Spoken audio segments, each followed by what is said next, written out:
A partir de este momento comienza Marxianos.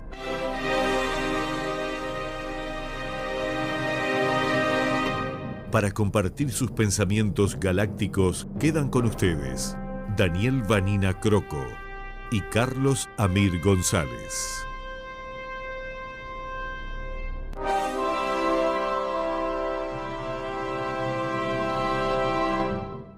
Todas las noches del barrio la gente se encierra, mira en blanco y negro y sueña en color. Nadie sabe del vecino y aunque ha nacido un niño, ay no más al lado ni uno se enteró. Solo un pobre borracho quiso celebrarlo y usando una lata canto esta canción.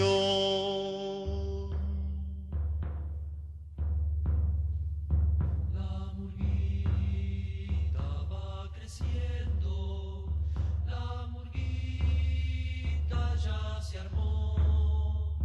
Venga toda la barriada hasta ser un corazón. La murguita va creciendo, la murguita ya creció. La murguita es la esperanza, la murguita es el amor.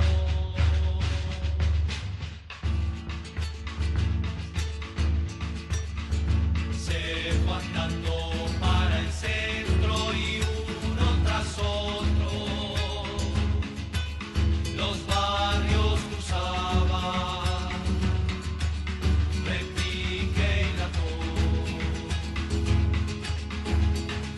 Despabilaba la noche, rompía las modorras, prendía las luces,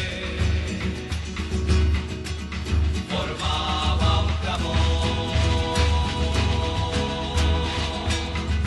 Le mandaron un agente para poner orden, pero este cantando también se le unió.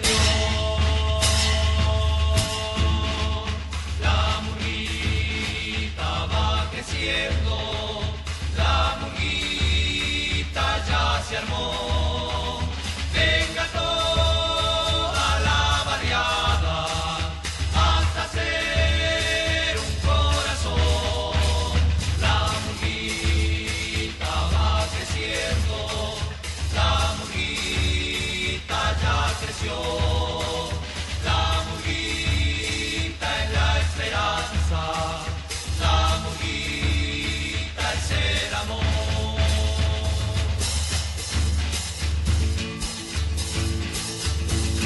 Al llegar la madrugada ya eran decenas, se abrían las puertas, formaban legión, y a medida que avanzaban, tras cuadras y más cuadras, llegaba más pueblo, de doble canción. Se extiende una algarabía con una alegría tan incontenible que atrajo hasta el sol. La murguita va creciendo, la murguita ya se armó. Muy buenas tardes, amable audiencia de esto que hemos denominado Marxianos. Aterrizaje perfecto en las manos de nuestro comandante de vuelo, el señor Leonardo Pereira, de la nave Galáctica. en las ondas de la imprescindible CX36 Radio Centenario. Y bueno, la murguita va creciendo. Me aclararon acá, yo pensaba que era Rumbo, me aclaraba el señor Leonardo que no, que era Universo. Estábamos pensando en Rumbo para otra canción que vendría bien para la ocasión, que sería A Redoblar, ¿no?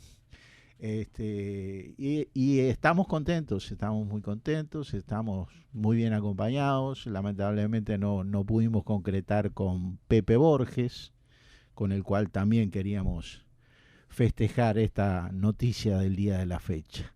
Acompañados sí estamos en cabina por Alfredo Rivera. ¿Qué tal, Alfredo? ¿Cómo estás? ¿Cómo le va? ¿Todo bien? Y una invitada de lujo, Marita Rodríguez. ¿Qué tal, Marita? Muy bien, muchas gracias por la invitación. Que hasta el momento no había estado presencialmente, Marita, aunque lo hemos intentado varias veces, pero sí había estado telefónicamente en contacto con Marciano. Pero es la primera vez que la tenemos dentro de la nave galáctica, Marita. A quien sí falta con aviso también es el doctor Daniel Vanina. El doctor Daniel Vanina, bueno, está un poquito enfermito, pero estaremos en contacto con él a lo largo de la transmisión de Marcianos. Queríamos ir en una primera parte a esto que nos tiene muy alegres en la tarde de hoy de Marcianos, que fue la conferencia del PIC-CNT, donde allí nos enterábamos. ¡Pah! Se me hizo un nudo en la garganta cuando escuché la cifra, porque además habíamos hablado previo con Marita y pensábamos que la situación era un poco más riesgosa, ¿no? Sí. Pensábamos que íbamos en menos firmas, intuíamos, pero realmente, además le gritaron, ustedes van a sentir que le dicen a Marcelo otra cifra, del costado de Marcelo dice, no, lo que tenemos contabilizado y registrado es esto, nada de cuestiones. ¿Nos podemos irle a esa conferencia de prensa de la tarde de hoy de el PIC-CNT? Muy buenos días a las trabajadoras y los trabajadores de los medios de comunicación.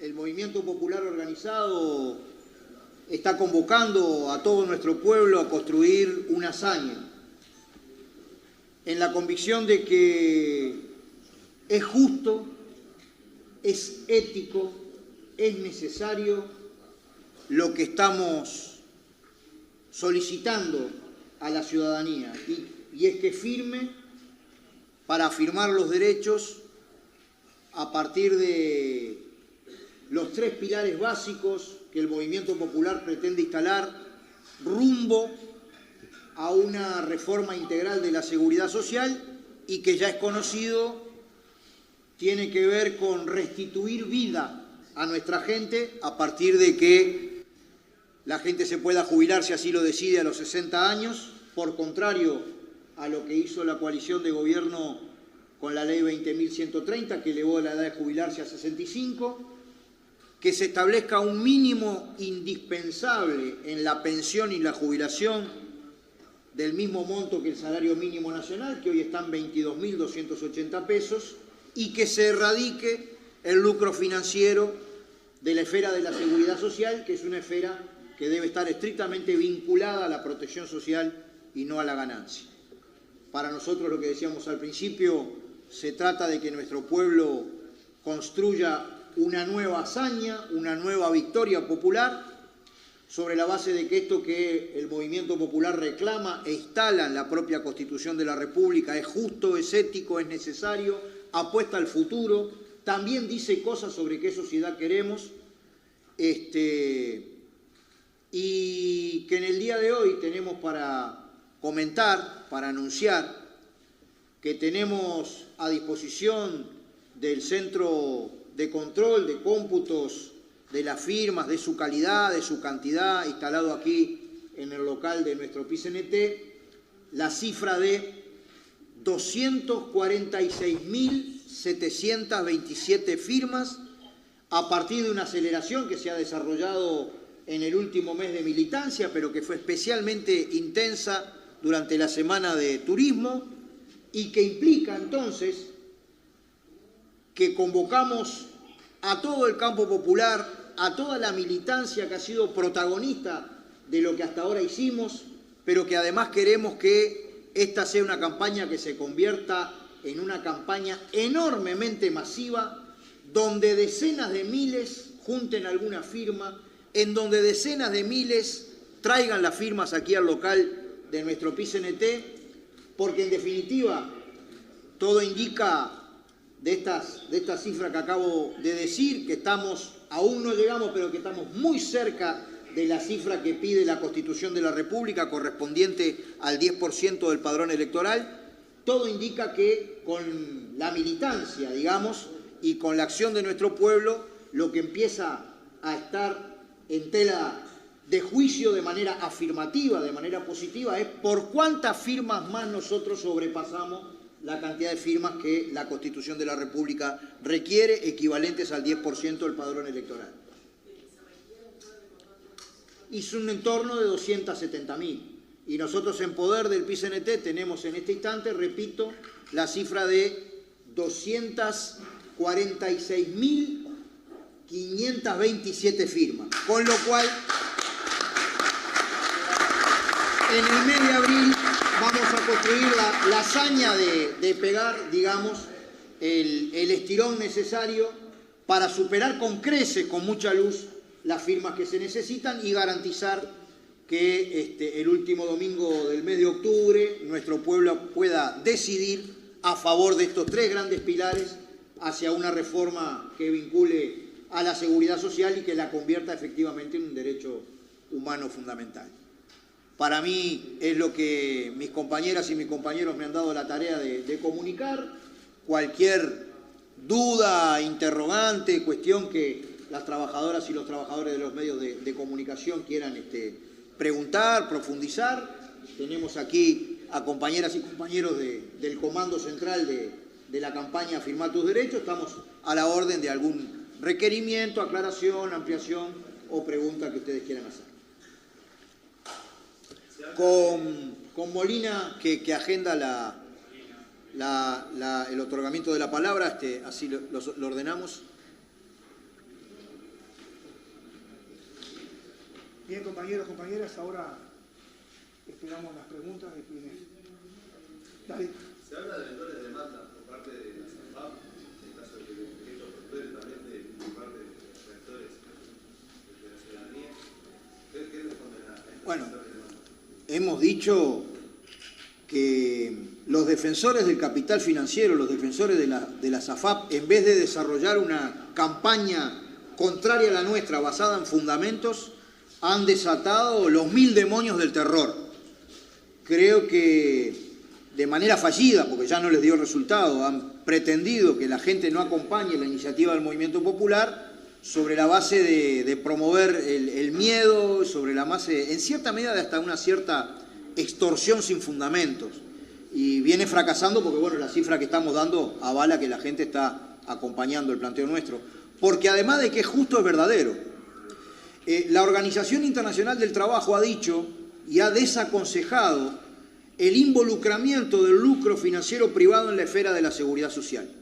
A partir de que la Organización Internacional del Trabajo recomendó desandar el camino que algunos países han, entre otros el nuestro, en la reforma del 96, han recorrido en esa materia, 18 de 30 países han desandado ese camino, ninguno tuvieron ningún juicio de la SAFAP o como se llamen, digamos, por desandar ese camino. No creemos que en Uruguay pase una cosa distinta. La propia papeleta establece que las SAFAP no pueden reclamar, en particular la esfera del lucro cesante, y los trabajadores y trabajadoras, como está garantizado, y aprovecho para subrayar esto, que nadie con el nuevo régimen, si somos victoriosos, va a cobrar un peso menos que lo que hubiera cobrado si esta iniciativa no se hubiera desarrollado. Evidentemente que los trabajadores tampoco van a reclamar porque tienen garantizados los mismos ingresos.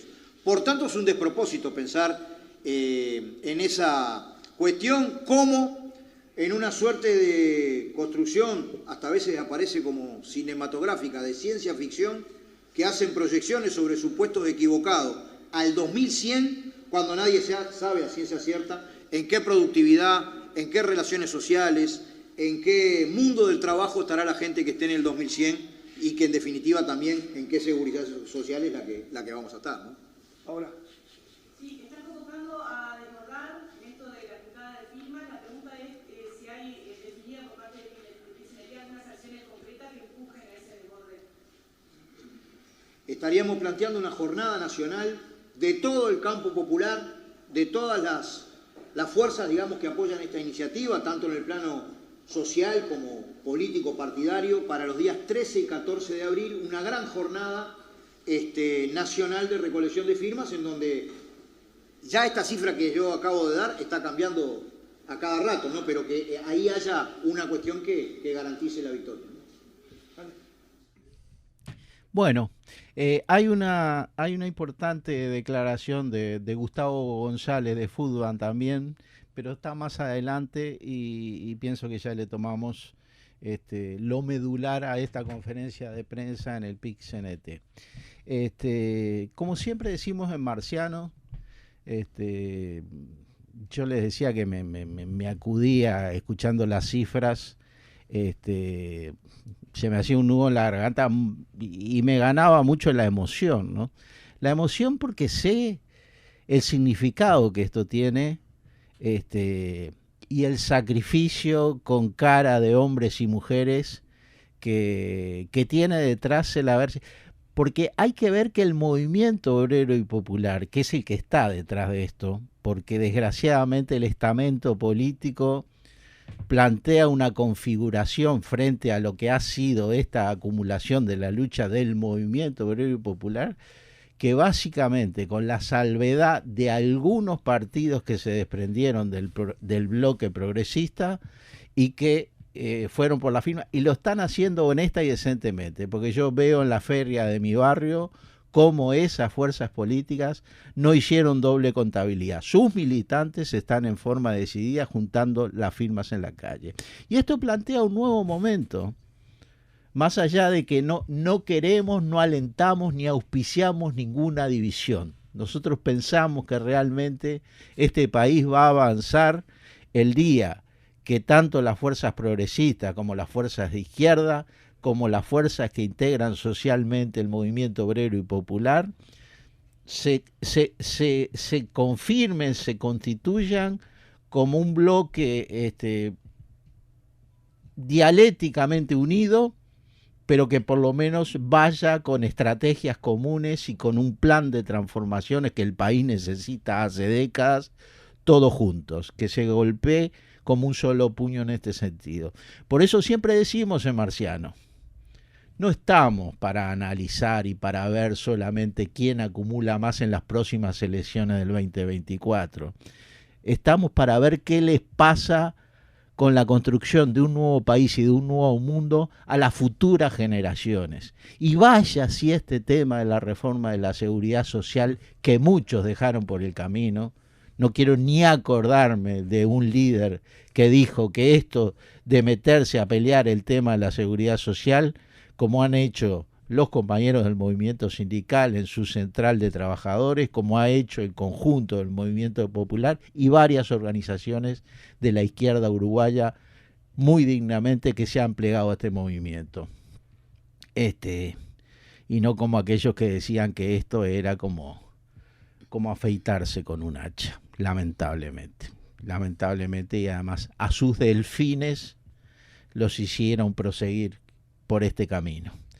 Pero bueno, no es el momento de acordarnos de lo peor, es el momento de acordarnos de lo mejor, porque además este movimiento obrero y popular venía saliendo de lo que era el estado de ánimo que le había generado la pérdida frente al tema de la LUT, que ya de por sí se había sometido a un reduccionismo que tiene mucho que ver con todo lo que hubo que remar. Y hablando de remar, qué presencia más significativa que la de Marita Rodríguez, que con otro veterano de la seguridad social, como Bertoni y otros más que quizás no aparecían en los micrófonos, no aparecían en la escena, supieron no solamente remarla a ellos, sino que aparecieron detrás de ellos una cantidad de jóvenes que evidentemente venían de la escuela sindical, porque lo de Karina Sosa, lo de esta otra compañera que apareció en todas las discusiones en el PIC-CNT,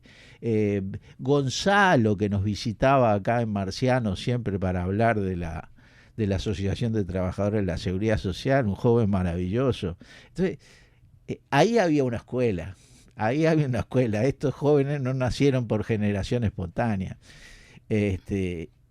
Y yo creo que hoy lo que hace el PIC-CNT con Marcelo Agdala a la cabeza, lo que hace Fudban, lo que hace la representante de FEU, de la Federación de Estudiantes Universitarios, luchando por esta causa popular, dando la cara, posicionándose firmemente, es como la recuperación de la agenda política del país en manos del movimiento obrero popular nuevamente, no digitado y no apadrinado por nadie, con aquella independencia de clase y autonomía de clase con la que debía definir las cosas siempre, y no con nuevas apariciones fruto de vaya a saber qué lecturas, en qué bitácoras socialdemócratas.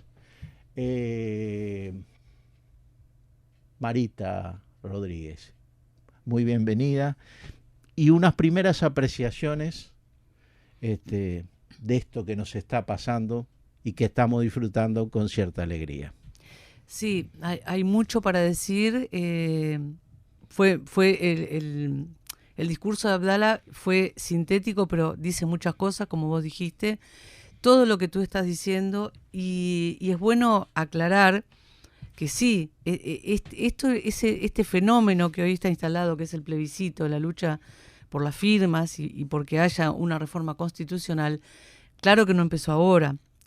ATCS, desde el año 96, de que se instalaron las AFAP, ha sido uno de los sindicatos, no ha sido el único, pero obviamente el Sindicato de la Seguridad Social teníamos más que claro todo lo que venía a esa irrupción del sistema financiero en la seguridad social, que nosotros lo tenemos, y hablo en presente aunque estoy jubilada, porque es la camiseta que he tenido toda mi vida. Trabajé 43 años en el BPS, sabemos todo lo que significa la seguridad social para toda la población uruguaya. Es la única forma que los uruguayos hemos podido acceder a una posible redistribución de la riqueza, de lo más justo, y le ponemos las comillas, de que se ha logrado en este país, que es a través de la seguridad social. Entonces, es una lucha histórica del sindicato que ha fracasado. Nosotros también intentamos juntar firmas en aquellos años, no nos acompañó, como pasó ahora, no nos acompañó gran parte del sistema político, no nos acompañó, no llegamos a las firmas. Y no solamente no llegamos por el no acompañamiento, sino porque a la gente, y ustedes recordarán como yo, porque somos veteranos, la propaganda tremenda que hacían las AFAP, que íbamos a tener 2 jubilaciones, que íbamos a estar re cómodos, que no íbamos a saber qué hacer con tanta plata, y porque íbamos a viajar por todo el mundo, terminábamos de viajar a la luna con toda la plata que nos iban a dar las AFAP. Me comentaba algún compañero que nosotros comenzamos la campaña y ya había 10.000 afiliados a las AFAP. Exactamente. Entonces fracasamos. Esa lucha en contra de las AFAP nunca se murió. Intentamos, pero bueno. Porque muchas veces nosotros, como Adolfo, Bertoni y otros compañeros, los pocos que hemos salido de voceros, digamos, de este tema, cuando íbamos a radios del interior, sobre todo, ¿no? Cuando empezamos con esto nos decían, y bueno, ¿y por qué en 15 años? O sea, asociándonos con el Frente Amplio, ¿no?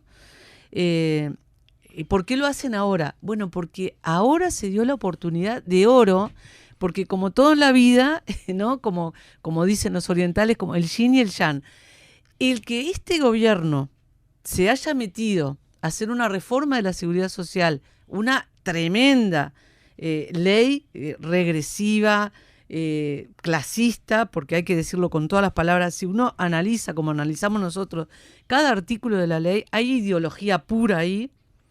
Hoy que no está de moda la ideología, un poco hablábamos fuera de micrófono, ¿no? Que es una palabra bastante como obscena, ¿no? Hablar de ideología. Sin embargo, la ley 20.130 en sus 300 y pico de artículos es ideología pura. Ideología de una clase explotadora, de una clase privilegiada que toma la seguridad social como un gasto y como que hay que darle muy poca cosa a los pobres, ¿no?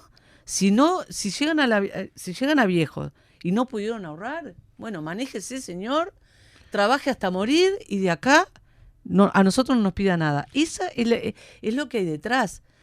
Hay una ideología, por ejemplo, de que, bueno, la ciencia y la tecnología ha alcanzado niveles superiores que nos han permitido vivir más. Bueno, pero la ciencia y la tecnología es para nosotros los ricos. Uh-huh. Ustedes trabajen más.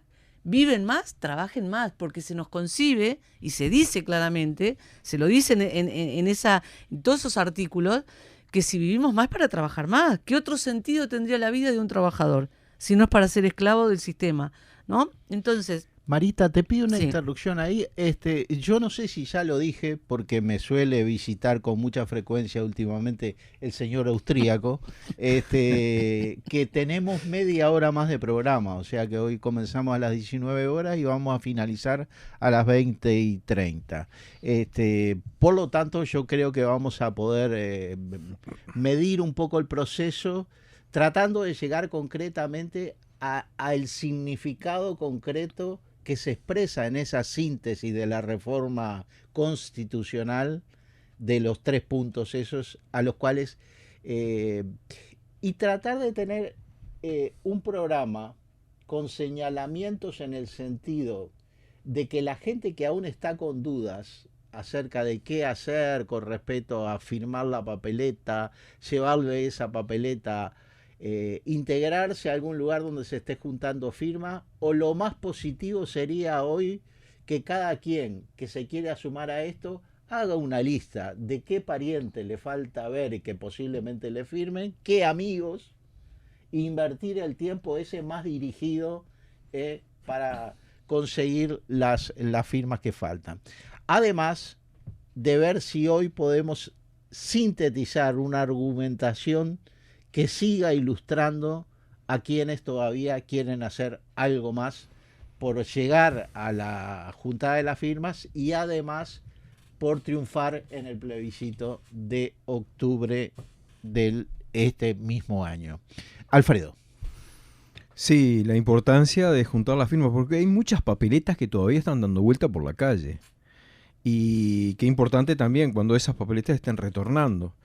Ahora, también muy importante hacer una lista en la familia, en los conocidos, en los amigos, y ver la posibilidad de que ellos firmen también, o sea, como una firma más dirigida, porque hay como una especie de apatía, no a firmar, porque cuando se aborda a la gente, lo hablamos también en fuera de micrófono, cuando se aborda a la gente como que está dispuesta a firmar y entiende, pero hay como una apatía que se ha inculcado a la población a través de diferentes métodos, pero también hay como un desánimo, hay como un desengaño en general, porque le han pasado muchas cosas a la gente, está descreída y tiene razones para estar descreída. Entonces, claro, hay que remar contracorriente. Pero esta cifra maravillosa, las 246.000 firmas, ya llegando prácticamente, y estoy seguro que se va a superar, es muy importante. Recalcar el firma a firma rápidamente en estas próximas 2 semanas, creo que es cardinal. Y una cosa que me parece que es crucial, no se está hablando de política con mayúscula en la campaña interna de los partidos políticos. Se está hablando de política solamente con este tema de la seguridad social, que abarca no solamente el tema específico de la jubilación, habla de todo el sistema de seguridad social y habla del gran botín que representa el sistema de seguridad social uruguayo para el capital financiero internacional. Es el gran botín, quedarse con toda esa cantidad de recursos que son destinatarios, el pueblo más humilde, para que además ha sido conquista de los trabajadores, ha sido conquista de largos años, décadas, de más de 100 años de lucha de los trabajadores. Eso nadie lo dio como un regalo, una dádiva. Cuando se votaban las leyes en el Parlamento, porque detrás había toda una lucha, había todo un sacrificio, había muertos, había gente con sus vidas destruidas en aras de que otros pudieran llegar a eso que hoy conocemos como la seguridad social. Entonces me parece poner en contexto esto, y también lo que decía Marita, el tema de la ideología. Ideología es la forma de pensar de las personas. No hay un misterio. No hay, la ideología es pensar de determinada manera. No, la ideología es la forma de pensar que tenemos todos. Inclusive aquel que dice, yo no me meto en nada, es una forma de pensar, es una forma ideológica negativa en la sociedad. Y que favorece determinados intereses. Siempre favorece algún interés. Cuando uno está, cuando uno no está, cuando uno se moviliza o cuando uno se queda quieto cruzado de brazos. Siempre esa actitud favorece a alguien. Y por lo general cuando te quedas cruzado de brazos favorece a tu contrario, al que tiene intereses totalmente contradictorios contigo. Y ahí, para finalizar esto, es importante acordarse el tema de la democracia. Porque qué maravilloso acto de democracia que es que la gente vaya a votar, que ejerza la democracia directa, porque habilitando este paso, inclusive recién ahí se va a empezar a discutir a lo largo y a lo ancho de la población todos estos temas que muchos no quieren discutir, porque si no van a quedar muchas cosas a la vista. Va a quedar la estafa que son las AFAP, que no tienen argumentos para venir a decir que es una cosa positiva para el pueblo, es una cosa más negativa, más degradante que se pueda. Bueno, pues tendríamos muchos argumentos, yo solamente puedo decir un adjetivo en este momento, pero el tema de la democracia directa, cuando algunos, hoy escuchaba escuchar y otros días en el Parlamento, algunos referentes políticos de diferentes partidos se llenan la boca con el tema de la palabra democracia. La democracia está muy bien, sí, ir a votar es una forma, es un mecanismo. Hay muchos mecanismos democráticos, ese es un mecanismo, pero no es eso la democracia. Recuerdo esa definición que dice el gobierno del pueblo, para el pueblo y por el pueblo, que es pero bueno, el mecanismo lo define cada pueblo y cada situación. Y aquí parece que hubiera muchos intereses para que la gente no decidiera políticas económicas de manera directa, que no decidiera qué va a pasar con la seguridad social, sino que delegara a terceras personas que no sabemos a qué presiones a nivel internacional están sufriendo, para que en definitiva decidan cosas que a veces están a espalda de los intereses de las grandes mayorías. O sea, si uno está a espalda de los intereses de las grandes mayorías, uno está contra la democracia. Porque lo que define la democracia está a favor de las mayorías, de los intereses de las grandes mayorías. Entonces toda esta discusión entra en el tema de la discusión de la seguridad social. Bueno, estamos llegando ya. Nos tenemos que ir a una pausa, Alfredo. Sí. A la vuelta, si usted quiere, unas primeras apreciaciones sobre el tema que nos deja estos sucesos recientes, pero de alguna manera usted hacía referencia a los mismos. Quienes nos quieran ir mandando mensajes en clave de WhatsApp, pueden hacer lo mismo a través del 98 190 384. Y a la vuelta, repítamelo porque soy desmemoriado. A usted lo visita el mismo señor austríaco que a mí, veo. Es un problema de edad, entonces. 98 190 384. Gracias, Alfredo. Nos vamos entonces, señor Leonardo Pereira, a una necesaria pausa.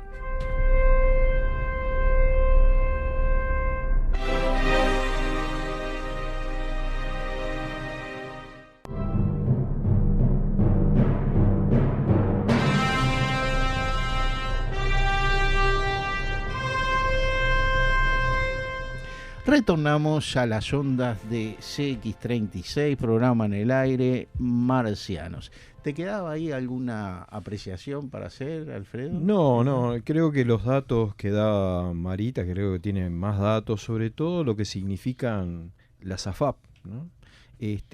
Porque hablábamos justamente de que es el gran botín, o sea, yo hacía referencia a que es el gran botín uno de los grandes botines del capital financiero internacional, que es apoderarse de toda esa masa de dinero que generan los trabajadores, que genera el Uruguay, para que no queden ahí, sino que apoderárselos. Una forma de apoderárselo es llevárselo a través de las AFAP, a los fondos de inversión, etcétera, etcétera, etcétera, que en definitiva dárselos en la mano para ellos, para que los administren y sean cada vez más ricos. Ellos, no nosotros. Tal cual. Y nosotros más pobres, ¿no? Pero me gustaría ver por el tema de las AFAP, porque hay mucha propaganda y hay mucha mentira en la vuelta, mucho engaño. Tal cual.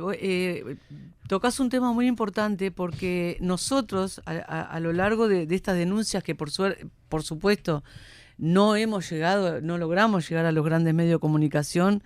Alguna vez hemos estado muy Karina, pero bueno, nos pelotean, no nos dejan ni hablar. Perdón, una pequeña digresión. Sí. Lo de los medios de comunicación, los grandes medios de comunicación, es muy tragicómico, porque yo a veces pregunto, yo no veo ninguna noticia que hable mal de un banco, por ejemplo. En un medio de comunicación no vas a encontrar una noticia que hable mal de algún banco, ni de Falco, que los ha visto, ni cualquier cuestión que suceda a nivel internacional y nacional. Pues bueno, son sus avisadores, son la gente, son sus socios comerciales. Es así. Bueno, en ese camino que nosotros empezamos a denunciar, por ejemplo, una cifra que la gente se enoja mucho y no conocían, y los obligamos a los actores políticos a aceptar que es así, son lo que tú hablabas, son 22.500 millones de dólares que manejan las AFAP. Esa plata es de los trabajadores, no es de las AFAP, porque las AFAP funcionan, invierten plata de los trabajadores, son administradoras de fondos. No pusieron, es el negocio redondo, no pusieron ninguna plata, la plata de los trabajadores. ¿Cuál es la cifra, Marita? 22.500 millones de dólares. 22. Que después que nosotros salimos a hablar, ahora lo dicen, bueno, porque se quedarían, expropiarían esa plata, que afectaría la macroeconomía y los puntos del PBI, no sé cuántas cosas.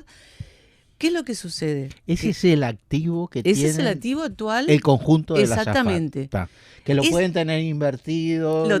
La mayoría lo tienen invertido. ¿Pero en qué lo tienen invertido? La gran mayoría de las AFAP tienen invertido en bonos del Estado, o sea, en deuda pública, deuda interna, y ahí están todos los gobiernos, porque todos los gobiernos han utilizado las AFAP y las utilizan porque ellos tienen un término, el préstamo caliente o algo así le llaman, porque es un préstamo que obtienen en el país muy fácilmente, obviamente que lo tienen que pagar con intereses desde rentas generales, la plata nuestra, ¿no? Entonces, es un préstamo que tienen fácilmente, que les facilita lograr sus proyectos, sus cosas, y a la vez disimula, porque es deuda también, disimula la deuda externa, tiene que pedir menos a los organismos internacionales, y entonces por eso las calificadoras de riesgo, que es una gran payasada del sistema financiero, una gran trampa que nos hacen, porque si tenemos las AFAP, nos califican bien. La prueba está que cuando esta ley 20.130 se estaba votando en el Parlamento, salieron en los medios de comunicación las financieras a advertir, que yo digo amenazar, advertir que si el Parlamento uruguayo no votaba la mal llamada reforma de la Seguridad Social, porque es una reforma jubilatoria, le iban a bajar la calificación a Uruguay. Uno se pregunta ¿por qué motivo? Una amenaza democrática. Claro, una amenaza democrática. Porque ¿por qué nos iban a amenazar? ¿Cuáles serían los resultados? Entonces, ese es el gran secreto, a mí me gusta decirle el secreto de familia, del que nadie habla, no hablaban hasta ahora, la gente no sabía, la gente se enoja cuando sabe eso, y ese es el gran botín que tienen todos los gobiernos de turno. Pero además una cosa a la que tú dijiste de los gobiernos, hablando de la democracia y todo. Con en ATCS tenemos un trabajo hecho por compañeros de ATCS del sindicato, como que demuestra con argumentos, desde el acto institucional número 9 de la dictadura en el año 1979, que golpeó fuertemente a la Seguridad Social, al BPS, que entre otras cosas sacó el aguinaldo de los jubilados, rebajó la tasa, hasta ese momento, lo que se llama tasa de reemplazo, que es el porcentaje que cobramos de nuestro sueldo, era 100%, la gente se jubilaba con el sueldo que tenía. Nada que ver con ahora, que son 45% de tasa de reemplazo de un promedio, ¿no? todos los gobiernos, desde la dictadura, empezando la democracia, todos los gobiernos, sin excepción, golpearon al BPS. Y lo golpearon de dos maneras. Primero, de una manera es rebajando las prestaciones. La gente no sabe que las asignaciones familiares fueron rebajadas, los seguros de paro, los seguros por enfermedad y todas las prestaciones que cubre el BPS se han bajado a través de decretos y de leyes. Y por el otro lado, financiando al capital.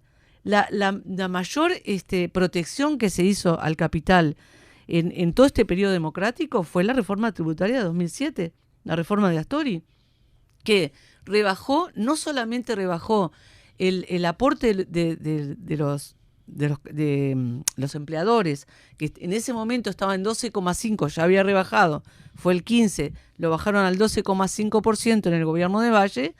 Astori lo bajó al 7,5%. Es el único país del mundo donde las empresas aportan la mitad que los trabajadores, que aportamos el 15%. Pero no solamente hizo esa rebaja enorme que se conserva hasta el día de hoy, sino que fomentó todo lo que es exoneraciones patronales, las PVP, los subsidios para que, con el cuento de que inviertan y de que generen más trabajo. Es decir, que eso hoy se traduce, ¿en qué plata se traduce? Que hace poco salió, no sé si lo habrán visto, salió todo un informe del BPS, la cifra del BPS. Hoy la asistencia financiera del BPS son 490,8 millones de dólares. Mucho menos que lo que venía precisando, que eran alrededor de 650 millones de dólares. De esos 400... Anuales. De esos 490 millones, 300 millones son exoneraciones patronales. O sea, se tiene que sacar de rentas generales 300 millones de dólares que no entran al BPS vía exoneraciones patronales. Quiere decir que si no hubiera esas exoneraciones, el BPS precisaría 190,8 millones de dólares. Sin hablar de la más gruesa, ¿no, Marita? Que fue aquella que aportaban 15% los trabajadores y 15% los empresarios, y se le bajó a un 7,5%. Exactamente. ¿Eso en qué año fue eso? Eso fue en 2007 en la reforma tributaria de Astori. Y sin hablar de que ahora que se están, como siempre, llorando los patrones rurales, los rurales aportan cada 4 meses un 2% de un ficto de hectárea CONEAT. Son las empresas que menos aportan en el país. 1,92 exactamente. No llegan al 2% cada 4 meses, que son las empresas que triplicaron las exportaciones con COVID y todo, que tienen más depósitos de ganancias, que tienen muchas ganancias. Esa gente aporta lo menos posible al BPS. ¿Cómo será la cosa, no? Que ellos mismos están protestando por las exoneraciones de la zona franca, ¿no? Me reía de eso. Pero vamos a redondear este tema, esta cifra. Sí. Vieron que estamos hablando de lo que el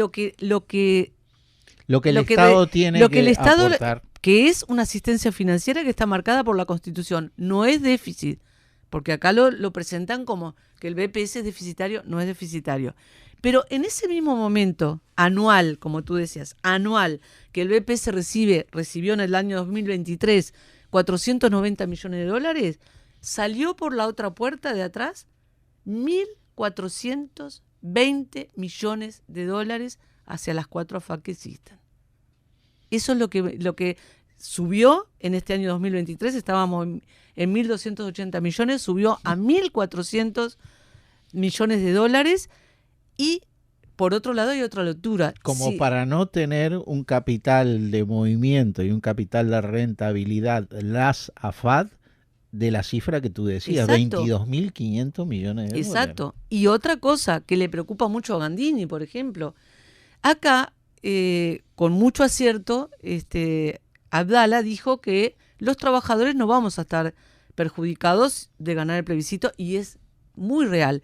¿Saben quiénes van a estar perjudicados? Gandini va a estar perjudicado. Y todos los legisladores y todos los que ganan más de 236.000 pesos. Porque hoy los que ganan más de 236.000 pesos, que vaya si los legisladores duplican y a veces triplican, presidente de la República, ministros, directores, los presidentes de la SAFAP. Esas personas, a partir de los 236,10 pesos, no pagan un solo peso al BPS. No están obligados a nada, tampoco a la SAFAP. No están obligados, pero sí pueden hacer aporte ahorros voluntarios a la SAFAP. Al BPS le cierran la cortina en 236.000 pesos. Entonces nosotros cuando fuimos al Parlamento, que hablamos con varios, desde el MONDE, Movimiento Nacional en Defensa de la Seguridad Social, que integran muchas organizaciones, cuando fuimos a hablar, cuando se estaba votando la ley en el Parlamento y fuimos recibidos por pocos legisladores, pero también fuimos a hablar a la Comisión de Seguridad Social, que ahí estaban todos, le dijimos a los legisladores, por ejemplo, le dijimos a Manini, usted va a levantar la mano para votar la rebaja, porque esta ley rebaja las jubilaciones y hace más inaccesible, sobre todo a las mujeres, ahora que pasó el mes de las mujeres, que son las más afectadas. Usted va a levantar la mano y usted después de los 236.000 pesos no está aportando nada a la Seguridad Social. Me miró como para querer meterme en un cuartel, por supuesto. Pero me dijo, voy a revisar eso y la voy a llamar. Todavía estoy esperando que me llame. Totalmente, Marita. ¿No? Y podés seguir esperando. Entonces, esas Marita, son las cifras fuertes. Como ¿no? veo que pasan algunos minutos, y quisiera redondear este punto que virtualmente es uno de los puntos que va en la papeleta que la gente, después que juntemos la firma, va a tener que ir a firmar en el plebiscito. Entonces, para hacerle un redondeo a este punto en particular, el tema de la eliminación de la SAFAP, son por estas cuestiones que dice Marita, y hay un terrorismo verbal de los que no quieren, por supuesto, que se eliminen la SAFAP, porque tienen intereses concretos en lo mismo, que están diciendo. Es una expropiación al dinero de los trabajadores. Lo han dicho varios. Sí. Estuve con este hombre que acaba de recuperar sus fueros y acaba de recuperar visibilidad. Estuvimos con Daniel Vanina en la Vivian Trías, donde este hombre, Gustavo Olmos, decía, esto es una expropiación a los dineros de los trabajadores, pero además, si esto sale, ¿con qué dinero el Estado, ya sea el Frente Amplio o ya sea la derecha, vamos a poder hacer obra pública? Nos vamos a quedar sin poder hacer obra pública. Entonces, otro tema que tú citabas, estos dineros pasan a un fideicomiso en el Banco de Previsión Social, como han pasado los de los anteriores cincuentones, de los cuales tú formaste parte, y de los cuales acaban de pasar también otro contingente más de futuros cincuentones. Se administran dentro del Banco de Previsión Social, creo que tú después decís cuál es la entidad que los administra, pero tienen una trazabilidad desde donde vienen y mientras esto va a ir a acumular a la futura. No hay ninguna cuestión delictiva, toda la gente puede firmar por la eliminación de la SAFAP, que son una expoliación al bolsillo de los trabajadores y a su futura jubilación, para unas empresas privadas que no tienen razón de ser ni siquiera con la Constitución, que prohíbe el lucro en tal cual la seguridad social. Entonces, bueno, este capítulo. En eso, primero una corrección, cuando nosotros estábamos haciendo la papeleta, claro, muchos querían pasar ese dinero, o sea, eliminar la SAFAP, pasar ese dinero al BPS. Eso no se puede hacer por dos cosas. Primero, porque el BPS en su carta orgánica no puede funcionar como un banco, no puede administrar fondos. Y esa plata de la que hablábamos está invertida y también por otra razón era para no perjudicar justamente esa plata invertida. Entonces, ¿qué nos aconsejaron los economistas? Bueno, lo que hay que hacer es un fideicomiso, como se hizo con los cincuentones, aclarar a la audiencia, ese fideicomiso lo vota el Parlamento. Acá no hay nada oculto, nada delictivo. Eso lo va a tener que votar el Parlamento, como votó el de los cincuentones, como votó calladitamente en noviembre el fideicomiso de los cuarentones que se pudieron salir del artículo 8. Lo votó porque es una herramienta muy buena, la mejor que existe para estos casos. ¿Y qué pasa? Que lo que cambian son las administradoras. Se eliminan las AFAP, se pone un administrador que lo va a tener que elegir el Parlamento del Estado, por ejemplo, digamos el Banco República, que puede hacer esas inversiones, y esas inversiones sin lucro, sin comisiones, sin cobrarle nada al trabajador, como pasa hoy, que un trabajador se queda desocupado y mucha gente no sabe, y le siguen cobrando las AFAP por administrar la plata que tienen en el AFAP, aunque el trabajador no esté aportando porque no está trabajando. Entonces, ese fideicomiso termina la administración de esos fondos, con la diferencia de que cada vez que tenga resultados de esas inversiones, va para el BPS al sistema de reparto y solidario. ¿Qué es lo que va de cada...? La plata va al sistema de reparto como es el BPS, porque el BPS no tiene cuentas privadas, digamos, cuentas nominales. Lo que sí va es la información. María tenía 2 millones de pesos, va a su historia laboral, tenía 2 millones de pesos. José tenía 1,5 millones, va a su historia laboral. Y así sucesivamente, toda la información se traspasa de la SAFAP al BPS, así como el BPS traspasa nominalmente todos los meses lo que aporta cada trabajador y quién es. El sentido contrario, vuelve al BPS. ¿Y qué sucede con eso? El BPS va a tener en cuenta todos esos aportes que hicieron los trabajadores para su futura jubilación, con lo cual le va a aumentar significativamente la jubilación. Acá hay una cosa que publicó Abdala en el Popular, Andrade en el Popular, por supuesto que no lo reproducen, que está muy bueno porque mandó a hacer un estudio por deciles de los casi 60.000 jubilados por la SAFAP hoy. Bueno, el primer decil cobran hasta 128 pesos, lo tengo acá, yo lo he visto los... 128, mire, lo leo rapidito. El primer, los 5.800 primeros cobran hasta 126 pesos de rentas que generan las AFAP. El segundo escalón es de 745 pesos. El tercer escalón es de 1.448 pesos. El cuarto es de 2.200 pesos. El quinto escalón, y recuerden que los escalones son de 5.800 personas. El quinto escalón son 3.200, el sexto escalón 4.500. El 90% de las jubilaciones que pagan las AFAP son 5.000 pesos. Mi compañera está en el segundo escalón, haciendo fuerza para subir, pero no va a llegar. 750 Entonces, pesos de la AFAP. La pregunta... Y 750 de la AFAP y son 40.000 por el Banco de Previsión Social. Entonces, la pregunta a los políticos, a los candidatos, a los detractores del plebiscito es esto. Bueno, tanto que, a ver, ¿cuál es el plebiscito pasa? ¿En qué me benefician las AFAP? No hay respuesta. Ustedes habrán visto que no hay ningún discurso que vanaglorie las AFAP, vanagloria eso que tú decías, nos vamos a quedar sin plata. Es una desvergüenza de parte de ese legislador decir que con la plata de los trabajadores el Estado invierte. Quiere decir que después de haber sido explotados toda una vida por los patrones, sea del Estado o sea privado, el Estado nos sigue, los gobiernos de turno nos siguen explotando sin pedir permiso, porque no nos pidieron permiso. Recuerde la audiencia que esto fue obligatorio en el año 96 y ahora en diciembre de 2023 se hizo por la ley 20.130 obligatorio para todos los trabajadores del país, todos, absolutamente todos, gane lo que gane, policía, militar, bancario, lo que fuera. Y una cosa muy importante que hay que hacer esta denuncia porque no lo dicen.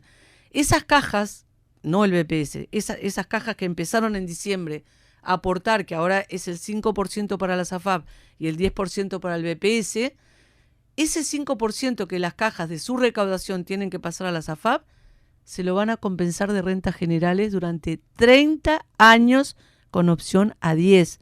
Repito. O sea que es más oneroso, es mucho más oneroso. Totalmente. Eso yo pregunto, ¿eso no es déficit? La caja eso no es... sería la caja de profesionales y la caja de la jubilado bancaria, bancario. La policial, la militar, todos esos que no aportaban a la SAFAP, entonces ahora van a aportar ese 5% de sus trabajadores de todos, pero no se van a desfinanciar, van a ser compensados con rentas generales. Recordemos que es rentas generales, es todo lo que nosotros pagamos con las facturas, con Es una transferencia del pueblo a la SAFAP. Exactamente. Es una transferencia del pueblo directo hacia la SAFAP. Esto es gravísimo. Está en el artículo 259 de la ley 20.130. Si no me creen, vayan, busquen, googleen el artículo 259 de la ley 20.130. Hay otra fantasía, hay una fantasía que da vuelta por ahí, porque lo he conversado con innumerables personas, que dice, no, bueno, pero por lo menos yo sé que es mi dinero y yo lo tengo ahí, pero si va al Banco de Previsión Social ese dinero se va a perder y se va a mezclar con todos los demás. Eso es una aberración, porque en realidad yo les decía, anda a tu AFAP y pedí tu dinero, a ver si te lo dan. No te lo van a dar nunca, jamás, porque ese dinero también ellos ya lo invirtieron en vaya a saber qué negocios o en qué cuestiones, o en fondos de inversión, o en bonos del tesoro, lo que sea, pero no es tuyo. Punto. Es una fantasía. Totalmente. Y frente a eso lo he escuchado decir en esta radio al contador Freda, también lo he escuchado decir a Andrade, esto mismo, que mire que si quieren seguir teniendo ahorro individual no tienen ningún tipo de problema, con la jubilación que ganen o con el dinero que ganen de su salario más, van y lo depositan en la banca privada, vas les va a dar un rédito. Exacto. Y ahí sí la podés sacar cuando quieras. Exacto. Además, sí. Bueno, yo creo que esto, Marita, estuvo perfecto, o sea, cerramos. En el intento de la media hora que nos queda, vamos a tratar de ver los otros dos puntos que están en la papeleta, ¿no? El tema de la edad de retiro y el la otro equiparación. que es la equiparación al salario mínimo nacional de la jubilación mínima nacional, digamos, por decirlo de alguna manera. Frente a lo cual tiene una fijación Ferrari. Se equivocó la primera vez porque salió a decir que la equiparación de la jubilación mínima nacional con el salario mínimo implicaba 500 pesos de diferencia. Y desde acá, desde la radio Rubio, le decía, no sé qué cálculo hizo Ferrari, pero la diferencia son de 4.000 pesos, no de 500 pesos. Y ahora volvió a decir, el otro día se va a desayunos informales, se lo comieron en 2 panes, como una milanesa los periodistas, los llevaron a decir las cosas que ellos querían que dijeran, pero y entre otras volvió a repetir, ¿saben qué? El tema de la jubilación mínima nacional y el salario mínimo nacional. ¿Qué dijo? ¿Qué dijo ahora? Para no cometer el mismo error de la vez pasada, dijo, si en realidad los aumentos de las jubilaciones hubieran seguido siendo como fueron durante la época del Frente Amplio, hoy estaría en correspondencia la jubilación mínima nacional con el salario mínimo nacional. Nuevamente, grosso error, porque hubieran aumentado las jubilaciones, pero hubiera aumentado el salario mínimo nacional. Es una cosa, pero yo digo, ese es el representante de los trabajadores en el Banco de Previsión Social, ¿no? El segundo al mando, con Murro en el mando, ¿no? Pero dijimos que hoy, santos y devotos, unidos, venceremos. A la vuelta, 29030302, 29030304. A ver, repítame. Pero usted tiene el mismo problema. Un problema, sí, tremendo. 29030302, 29030304. Y vamos a estar en contacto con Daniel Vanina también a la vuelta. Bueno, Leo me dice que no sabe, porque no sabe si va a estar atento Daniel. Daniel puede estar muy desatento. No, pero creo que está muy... Un abrazo a Daniel. Porque le gusta mucho el discurso de Marita. Aunque te traiciona, Marita. Le gusta mucho más el de Karina. Tiene razón.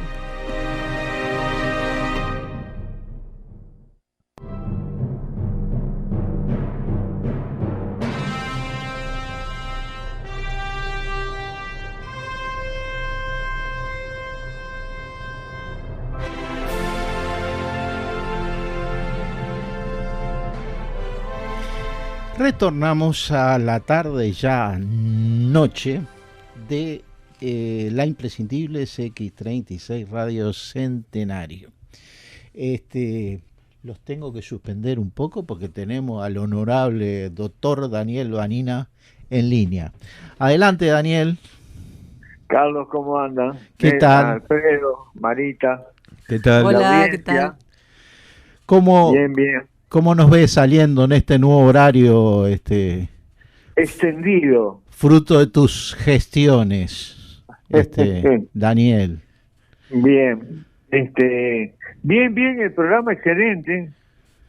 Muy claro todo, muy cosas. Yo no es que quiera pinchar el globo, pero quiero plantear una cosa que es una cosa distinta.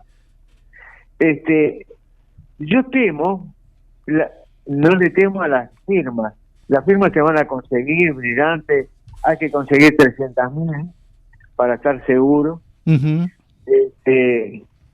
Pero yo me acuerdo siempre, porque fue un golpe terrible para el movimiento popular, el voto verde. ¿Viste?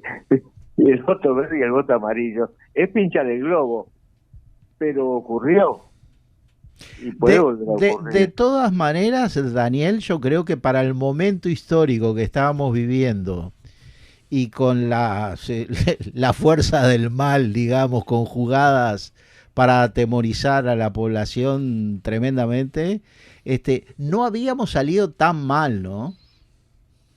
Sí, pero una cosa, estamos peor que en el voto verde, porque ahora si juntás la firma, van a salir 300 políticos a mentir y amenazar permanentemente. Ya lo están haciendo, Daniel. Ya lo están haciendo, sí. Pero con mucha más intensidad. Sí, sin duda. Trabajo dijo, vamos a esperar que la junten la firma, como diciendo, después salimos con todo. Sí, tenés van razón. a mentir y van a apostar al miedo. Y existe el miedo. Claro, no es el miedo a la vuelta a la dictadura, como fue el voto amarillo. Yo me acuerdo que, creo que fue en la 30, que estaba de moda la 30, para escuchar la 30, en aquellos tiempos, que una mujer llamó por teléfono al otro día y dijo así: yo el domingo me tomé un Valium y fui a votar y volví y me acosté. Era horrible, porque la mujer se amilanó, pero tuvo miedo de volver a la dictadura, porque nos decían eso, ibas a volver a la dictadura. Y bueno, y ahora nos van a decir que somos una manga de... En definitiva dicen que somos una manga de delincuentes porque nos vamos a quedar con la plata ajena. Yo no sé si eso se puede decir impunemente, o hay posibilidades de hacer una denuncia penal contra eso. No sé, pregunto. La otra cosa que quería decir, que es una cosa un poco peculiar dentro de la lógica marxista, y es que el trabajador, cuando aporta a la seguridad social, saca de su sueldo. El patrón cuando aporta, saca de la plusvalía generada por el trabajador. Así que el trabajador aporta por él y por el empresario. ¿Ah? Totalmente, Ahora, totalmente, Dani. ¿Cuál es el tema? Que nos quieren sacar el aporte del empresario y nuestro aporte va a la FAP, que representa fondos de los bancos internacionales. Claro. El Uruguay es una miseria, somos 3 millones, son una cosa inservible. Pero hay AFAP que son internacionales, AFAP que no se llaman AFAP, se llaman fondos de inversión, no sé cuánto, que se quedan con enorme plusvalía y se invierte en toda la banca internacional, lo hace, se invierte y da ganancias exorbitantes para el capital. O sea que es una forma de explotación. Tanto es así que algunos plantean, parafraseando a Marx, la acumulación primitiva del capital financiero. ¿Te acordás que una de las premisas de la aparición del capitalismo es la acumulación primitiva de capital? Bueno, ahora sería la acumulación primitiva de capital financiero, que son entre el capital real y el capital ficticio, que le llamaban, son 12 veces el PBI mundial. Y bueno, estamos en esa. Y sí, y que además el capital financiero por lo general es como, valga el mal ejemplo, digamos, sería como tres caras de la misma moneda, porque normalmente, sí, claro, no te extrañes de que la misma empresa internacional que es dueña de la AFAD que presta el dinero, termine ese dinero en la misma empresa constructora que tiene asociados que son del mismo directorio de la FAD. Esto es totalmente así.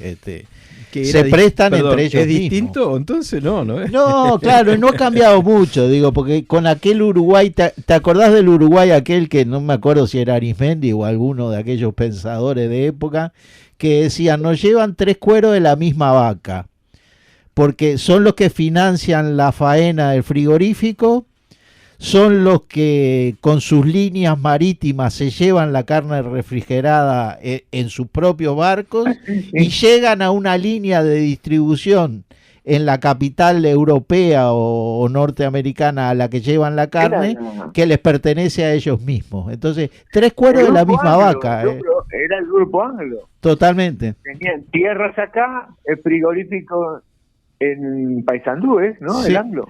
Sí, o en Fraiventos, y después, creo. Una flota de buques mercantes refrigerados, y después 2 o 3 mil carnicerías en Londres y en el resto de Inglaterra. Y eso avanzado y para el proceso productivo prestaban la financiación y eran dueños de los barcos, dueños de los seguros del flete que había que asegurar. Impresionante. Y yo presumo que con esto está pasando lo mismo. El contador Freda hizo todo un estudio de quién es quién detrás de la SAFAT que están con los dineros de los trabajadores. Daniel, ¿algo más? No, una cosa, ¿te acordás de Aníbal Toledo, el bancario? Sí, totalmente. Aníbal Toledo, muy amigo, me hice muy amigo en la cana con él. Me comentaba que fue el representante del partido para estudiar la nueva ley que llevó adelante Astori como ministro de Economía del primer gobierno de Tabaré, acerca de los impuestos y la reforma laboral.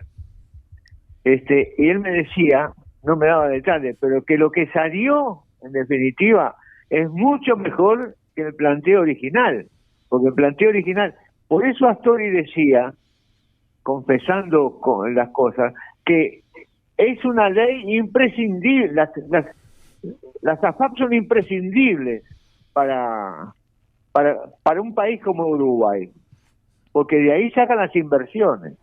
Es lo que decía Marita. Totalmente. Así como llegó a decir, preguntado sobre las zonas francas, Astori en sus últimos tiempos dijo, yo quisiera que todo el Uruguay fuera una zona franca. Impresionante, ¿no? Vos decías, esto es sincericidio, ¿qué cosa es? Con la cantidad de gente que hay hablando con... No. Y es como me decías en alguna oportunidad tú también, Daniel, que me decías, él siempre le decía a los capitalistas de la burguesía, le decía, no están de acuerdo con los planteos que yo en lo económico hago, bueno, hagan los suyos. Y evidentemente él sabía que los otros coincidían con los de él, pero para la prensa tenían que decir que no. Está claro. Daniel, que te sigas recuperando y contamos contigo para el martes que viene. Creo que tengo superada la situación. Muy bien. Pero todavía no canto victoria. Bueno, muy bien. Un abrazo, Daniel. Un abrazo para todos ahí. Gracias, Daniel. Bueno, Marita, nos están quedando 2 puntos. A ver. Bueno, uno de los dos, por ejemplo, la equiparación de de la jubilación mínima al salario mínimo, como bien decían acá, son 4.000 pesos. Para mucha gente que cobra ese salario mínimo, es la diferencia entre comer y no comer. Ahí calcularon, los detractores del plebiscito calcularon, nosotros tenemos otros cálculos, pero vamos a darle corte que eso saldría $1.000 millones. No es así, es mucho menos, pero vamos a dejarlo, vamos a darle el beneficio. $1.000 millones que perfectamente, si no están mal las AFAP, van a haber más de $1.400 millones, sin hablar de los fondos, 1.400 millones de dólares que no van a salir del BPS. Pero además, ¿dónde gasta el jubilado? En el mercado interno. Serían $1.000 millones de dólares volcados al mercado interno, vaya si vigorizaría, ¿no?, la economía interna de nuestro país. No lo ponen en las Bahamas. Exacto. Un banco en las Bahamas. Con esos 4.000 pesos más, ¿dónde va a ser? Va a comprar más carne, más pan, en la farmacia, en fin. Eso nos parece de justicia, nos parece que no, en un país donde a partir de hoy que viene sale el tren de UPM, que nos va a salir por día $500.000 a todos los uruguayos, ¿no? O pensar cuánto gastamos en un ejército, ¿no? O cuántas cosas que nosotros como pueblo podemos cuestionar, llevar a como dé lugar a una jubilación mínima, un salario mínimo, que no estamos hablando de 22.000 pesos, ¿no? Que tampoco nadie vive con esa plata. Es como, es una indecencia cuestionar eso para nosotros. Es una indecencia. Uh-huh. Se pueden sacar de otros lados, ya del propio BPS se puede sacar eliminando la SAFAP. El tema de la edad jubilatoria. Y una cosa que me quedó, que lo hablábamos también fuera de micrófonos. Hoy justo ayer salió que se armó un escándalo bárbaro, los índices de pobreza de Uruguay, ¿no?, que aumentó. Y todo el gobierno está como loco, bueno, buscándole a ver a Blanca Clodo bien, pusieron bien la fórmula, qué sé yo. Es lo que hay, ¿no? Como dicen ellos, dato mata relato. Pero lo que no dicen ninguno de esos actores políticos, y está en el INE y está en otros estudios, que el 37% de esos hogares más pobres del país son sustentados por apenas la única entrada que tienen es una jubilación o una pensión. O sea que los jubilados apuestan fuertemente a mitigar la pobreza en nuestro país. Y todos lo sabemos porque todos hemos tenido un abuelo que paga la luz, que cuando el hijo queda desocupado, ayuda al hijo, al nieto, a lo que fuera. Todos lo sabemos, pasa en todo el país. No nos hagamos por esa comparación, esa cosa tan triste que ponen viejos contra jóvenes. Aldain lo usa mucho. Bueno, los menos pobres son los viejos y los más pobres son los niños. Bueno, los niños no viven solos, viven en hogares que no tienen trabajo, que no están incluidos, que no tienen seguridad social, que no tienen nada, que no tienen educación. O sea, estamos hablando de falta de políticas públicas como la gente. Y lo otro que es la extensión de la edad jubilatoria, por supuesto que todos sabemos que todas estas fórmulas no es solamente Uruguay, es un mecanismo de todo el sistema internacional financiero que pone mano en ese botín que decía Alfredo en todos los países del mundo, el botín de los trabajadores.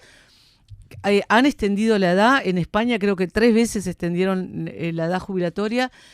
¿Y por qué es? Primero que es desacertado, porque eso está comprobado en otros países que ya se aplica, que no ahorran nada, porque la gente se enferma. Después de los 60 años hay mayor incidencia en nuestro país, precisamente entre los 60 y los 65 años, es la mayor incidencia de cáncer y de accidentes cerebrovasculares en esa franja etaria.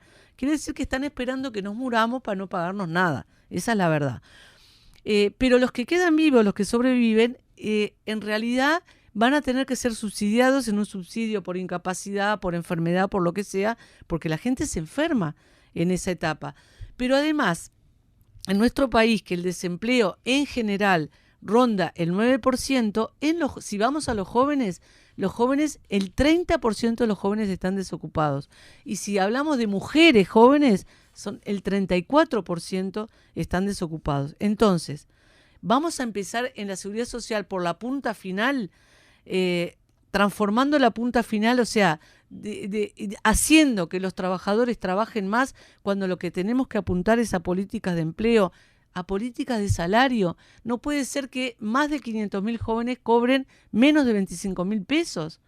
Entonces, eso también es seguridad social, porque si nosotros tenemos más empleo y mejores salarios, eso también se vuelca en la seguridad social, en los aportes de los trabajadores y de los empresarios. Marita, tú decís más de 500.000 jóvenes cobrando por debajo de 25.000 pesos, y eso se va a reproducir en una vejez de esos jóvenes que van a cobrar una jubilación en función de esos 25.000 Exactamente. pesos. A nivel de jubilados y pensionistas, hay un número por los 726.000 personas. Entre los dos, sí.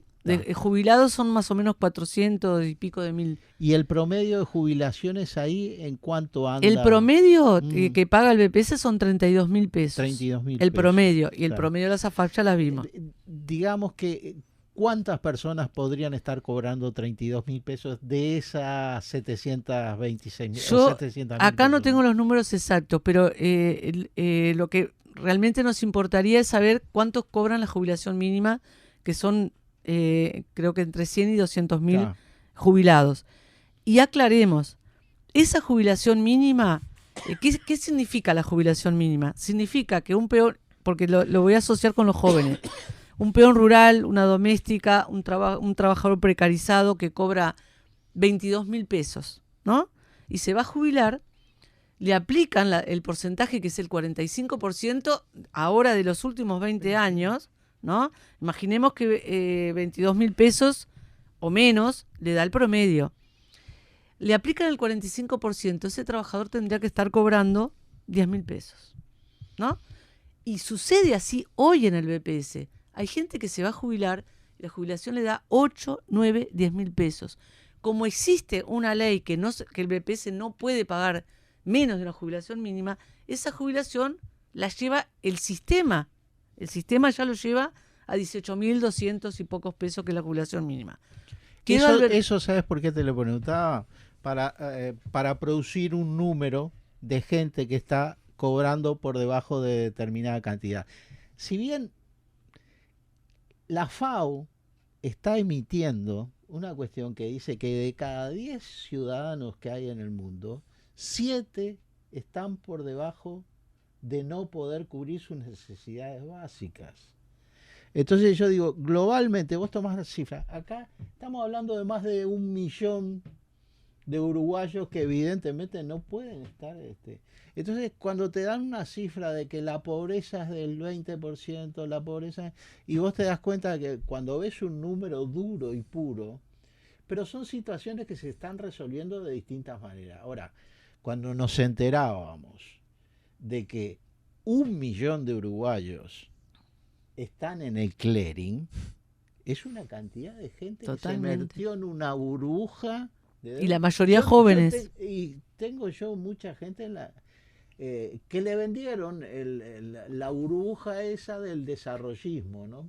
La vez pasada estaba viendo cómo en el Uruguay, porque hubo acá una pretensión de parte del progresismo de decir que había instalado justamente una zona de Atlántida a flote en el Uruguay, y que era la época del mayor proceso de desarrollismo. No, nuestro país ha demostrado, entre 1890 y 1918 hubo un proceso de desarrollismo en una cantidad de planos. Y después, lo que es el vallismo y el neovallismo también producen un segundo proceso donde la gente más o menos manoteó una situación de estabilidad. Alfredo. Sí, no, una pregunta, porque creo que estamos llegando medio al final, sí, y capaz que es el tema del límite jubilatorio de 60 años. Porque eso lo han discutido diciendo de que ahora se vive más años, que para qué queremos jubilar a los 60, patatín y patatán. Pero resulta que la gran pregunta sería entonces, ¿por qué el ser humano luchó por reducir el horario de trabajar 12 horas a 8? ¿No? ¿Por qué ahora se está hablando en muchos países de trabajar 6 horas? Cuando tú hablabas del ingreso de toda la masa joven al mercado laboral que está desocupada, ¿no? Como ese freno de que el viejo siga trabajando más años, también es un freno. Entonces, La gran pregunta también, como decía Gustavo González, ¿no? Es una pregunta filosófica. ¿Qué querés hacer después de los 60 años o de los 65 años? Porque no todos trabajan donde les gusta trabajar. Exacto. Más bien son excepciones de quienes trabajan donde les gusta trabajar, trabajos de carácter profesional, etcétera, etcétera. Pero la mayoría trabaja en lugares que no eligió, que es donde pudo trabajar.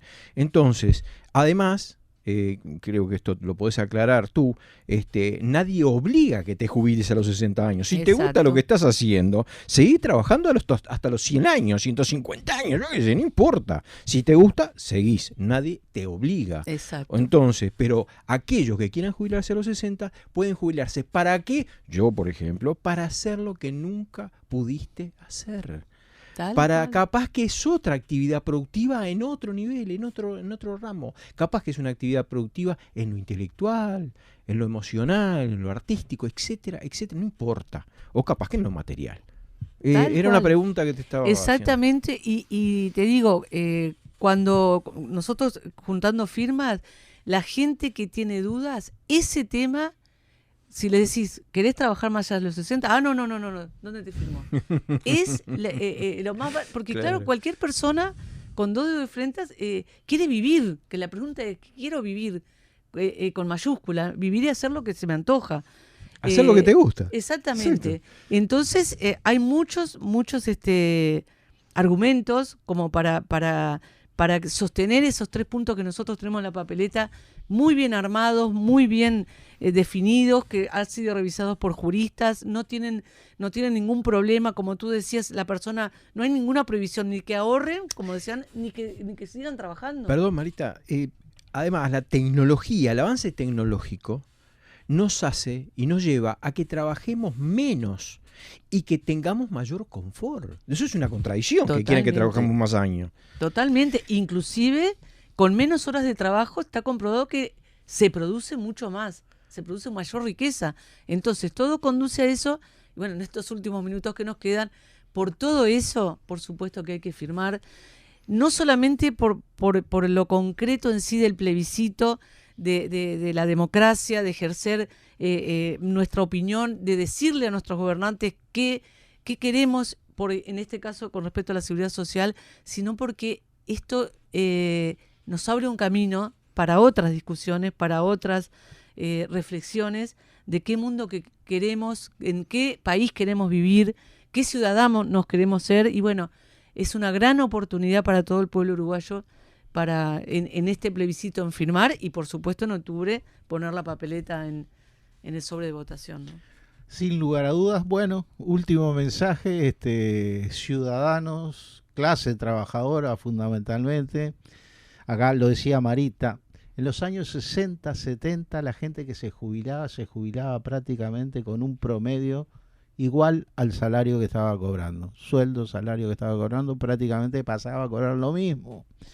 Hoy día estamos en un 45%, porque mejoraron tanto las cosas. Cuando Fernando Pereira hablaba de que los gobiernos de Tabaré Vázquez habían sido revolucionarios porque habían aumentado en un 60% el poder adquisitivo del salario. Y esto no lo veía desde el lugar asimétrico con el que hoy estábamos viendo. Gente que cobra por debajo de la jubilación mínima, inclusive establecida hoy en 17.600 pesos. Sí, ahora subió a 18.200. Ahora subió a 18.000. Se dan cuenta que con eso... decía, además, hay comparaciones que no se hacen, porque mientras que el semanario Búsqueda, que es el único que está emitiendo una canasta básica para una familia tipo, está diciendo que la misma anda lindante los 100.000 pesos y tenemos matrimonios que son 25.000 pesistas entre los dos y con 2 hijos, que esa es la familia tipo, conforman 50.000 pesos. No pueden ni siquiera cubrir la canasta básica familiar. Pero bueno, vamos yendo hacia un nuevo mundo, o por lo menos estamos impidiendo que nos lleven a una peor situación de la que estamos. Viva en este día la recuperación de un gran tramo de la dignidad de los trabajadores y tenemos que seguir un poco más. Hasta el martes. Salud. Chao. Así pasó Marxianos, que se reencuentra con ustedes el próximo martes a las 19 horas.